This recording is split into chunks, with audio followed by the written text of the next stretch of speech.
Alright, I'm not even gonna start my videos by saying my name anymore. I'm just gonna start it by saying some stupid or something completely unrelated.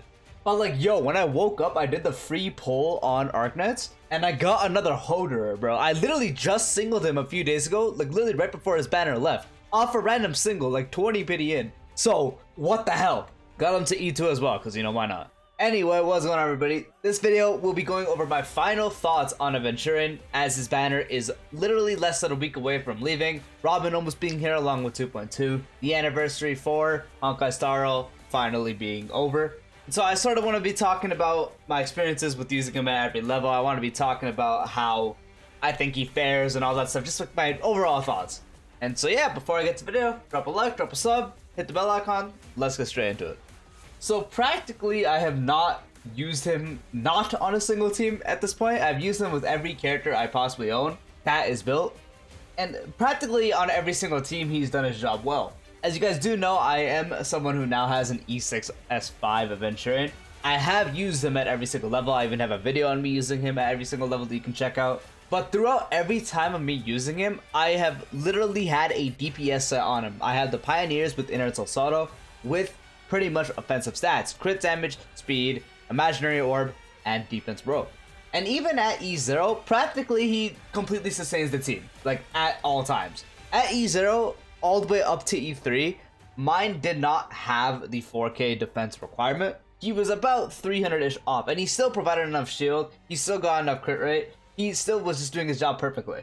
Even at E0, E1, E2, E3, he was doing really nice damage as well. E4 hit, and now I can get up to the 4K defense after I do a follow-up attack. And so now that part's covered, and now I can get an even stronger shield after I use a follow-up attack, and more damage because the follow-up attack hits more.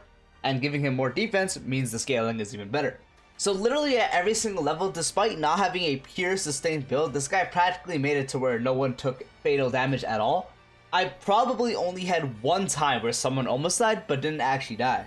I've never had anyone actually die using him so far, but I've gotten close before I sort of fed in the dupes for the Lycone. Because now with the S5 on the Lycone, my whole build is centered around only having the defense percent rope, but with the S5 Lycone, he has exactly 4K defense pretty much. And so now his sustain is practically perfect. I've watched a lot of people, and a lot of people have been telling me what they've been running, and with the Knight set, dude's shield is like quite literally just unbreakable. I've seen builds where people have up to 6,000 defense, which is mind-boggling that you need that much. And when you have that much, obviously, his shield, on paper, would not break. Yes, if you have that much defense and you give him like 4-piece Knights, even 2-piece Knights, this dude's shield just does not break. 2-piece Knights, 2-piece follow-up set, 2-piece Knights, 2-piece imaginary set, 2-piece Knights, 2-piece Pioneers, all that, just having the 4K-ish defense is all you really need. And anyone that I've seen have 4K defense, me included when I just got up to 4K defense, he literally, his shield just does not break. So his like core role of sustaining is already just perfect. He does it probably better than anyone else. In my opinion, I do think I like him, and I do think he is slightly better than Bushman. Obviously, this will change from player to player. It will change from account needs, like you might have builds on the lower side of crit rate and all that, so you prefer Bushman, but overall, if you're talking about a neutral account, I just think he is honestly just better. And before the Fushwan _lovers 6234 comments, like, I don't care, bro. It's an opinion, is what it is. Anyway, so that's practically all I really need to talk about his sustain portions. He, like, just at every level, every dupe level, Lycone with the signature, without the signature, using Jeopards, using a 4-star option, all of the roles I've seen and used, he practically just does, like, all you need. You just don't take damage with him anymore.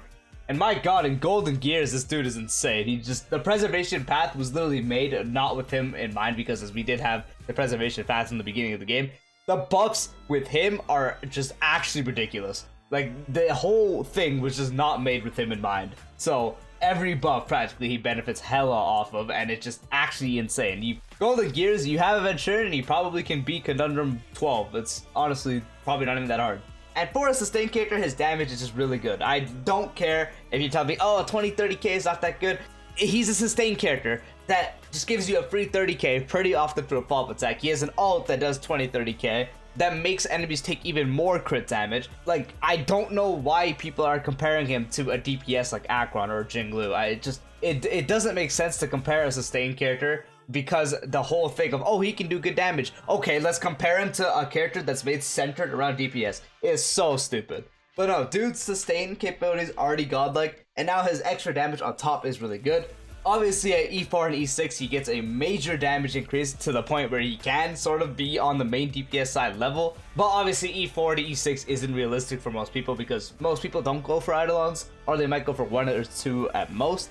So can't really talk about that much. Same with maxing out the Lycon. Once you once you S5 his Lycon, you get so much stats. You get like 64 defense percent. You get like 64% crit damage giving someone a shield, and you make enemies take like 60% more damage. That light code, when you max it out, is absolutely bonkers. But again, even at just base levels E0, if you build him not with him in mind being a pure sustain, if you do go like 4-piece knights, defense, speed, defense, his damage output is still probably between 10 to 30k. But if you do build him something like defense, like honestly just that same build, but you, instead of doing 4-piece knights, you do 2-piece knights or 2-piece follow-up or 2-piece pioneers or something like that, his damage probably still can go up to 20 to 40 or 50k even. Because obviously not everyone is like me who has him with a DPS build. A lot of people have him full support, 4-piece knights, 2-piece broken keel, or something else. Like they might have a bit of DPS mixed in, like 4-piece knights,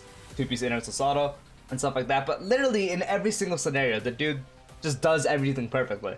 He does very consistent and easy damage to output with him just from his ult and his follow-up attack that you can proc so often. The only team you probably don't proc it often is the Acheron team, because with the Acheron team you just kill everything before they hit you. And then probably with upcoming character BOOTHILL, with the break effect teams, you might not get it too often because the whole priority is going to be breaking enemies so they can't attack you. Because when they're broken, then they take more damage, so the whole purpose there is going to be not the greatest, but he still works on both teams absolutely perfectly. So just at literally every single level, E0, S1, E0, S0, E1, S1, all the way up to E6, this dude, just every dupe does a lot for him. E1 is actually insane. It makes him so skill point positive. You just ult and you gain a shield for everyone. E2, reducing the enemy's all type res by 12% is actually crazy. E4, making it to where when you do a follow-up attack, you get a 40% defense increase and increase the follow-up hit count by 3.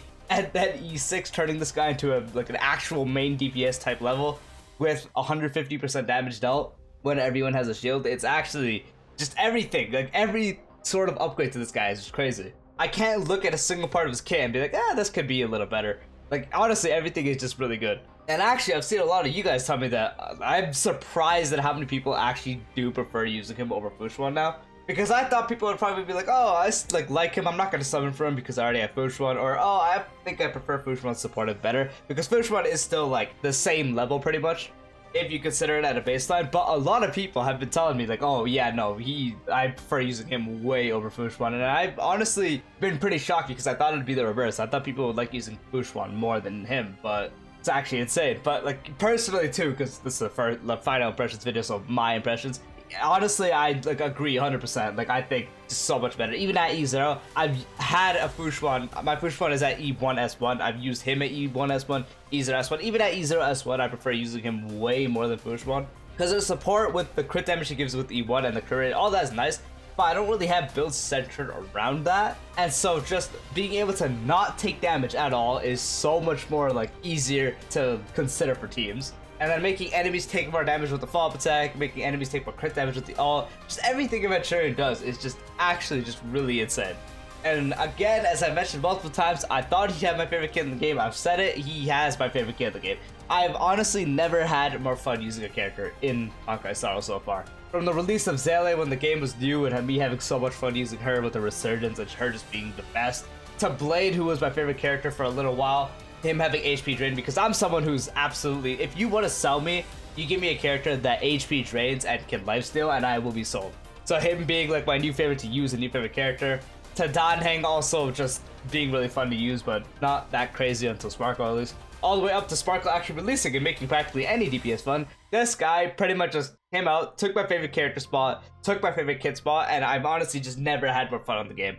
It's just so fun seeing this guy dish out damage, and that's why I chose the E6 him and S5 him, is just because he's so fun. He's a sustain, so even if he does get power crept, he's still a sustain, so he'll still have his role. It's just like Jeopard. Like now that Aventurine kind of is just Jeopard in every better way possible except the universal trend whole thing. You can still use Jeopard, that's still fine, but Aventurine is just better, but you still can use Jeopard. So in the future, it's inevitable. This is a gacha game, it's a PvE game.